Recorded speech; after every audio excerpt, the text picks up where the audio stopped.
Let's transition a little bit and talk about customer success. I know in addition to product and your disruptive think on product, it's been similar on customer success. Can you talk a little bit about how you organize customer success at Sprinklr and what you do to make sure that P&G and other customers are happy with their experience? Well, I have a personal bias because I just, when I started Sprinklr, I wanted, happiness is at the top of my pyramid. How I feel at any point is the single most important thing to me. It's more important to me than money, titles, networking, company, all of that. So through my previous experiences, I've learned that if you have unhappy customers, they frustrate you. Like, people don't want to talk to them. They create so much unhappiness. So I personally, when I started Sprinklr, I said, I will have happy customers, period, end of the story. But outside of my selfish reasons, I just told you what my thesis is. In a network world, service is your number one marketing.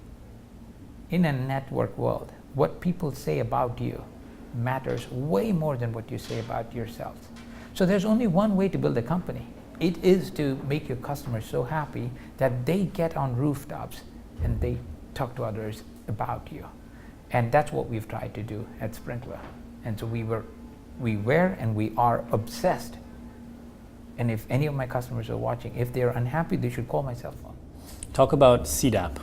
It's a Customer Delight Assurance Program. It's basically a set of processes we have at Sprinklr that allows any one of our now 1,200 employees to basically say, I flagged or I spotted a customer who's unhappy. And for that entire food chain of accountability to raise it up. We have, every week we have a meeting where every company that is unhappy beyond the threshold is reviewed by the entire senior team. And if you are an account manager or a salesperson, you don't necessarily have to attend, but if your client is on CDAP list, that entire food chain on the sales side, on the success side, anyone who's touching on the services side have to be present.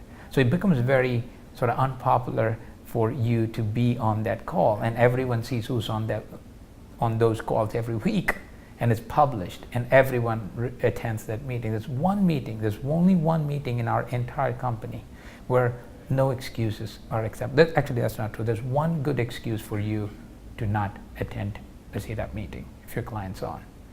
That's your own funeral. Given the pressure, why do folks voluntarily tell you that there's issues with their customers? Because what's worse than finding an issue with the customer? And at Sprinklr, we have a culture where everything is okay. And so having issues are okay. It's not a problem. Having issues is not the problem. Covering one up is. So there's a culture where someone who reports an issue, he's only responsible to make sure that the entire company is focused on it. You're responsible to yank the chain, ring the alarm bell, stop the train. And then we've created a culture where the entire company rallies, entire company rallies when a customer is unhappy. We've done it over and over and over again. If you ask our customers, anyone who's unhappy actually ends up being 1,000 times more happy than anyone who's never unhappy in the first place.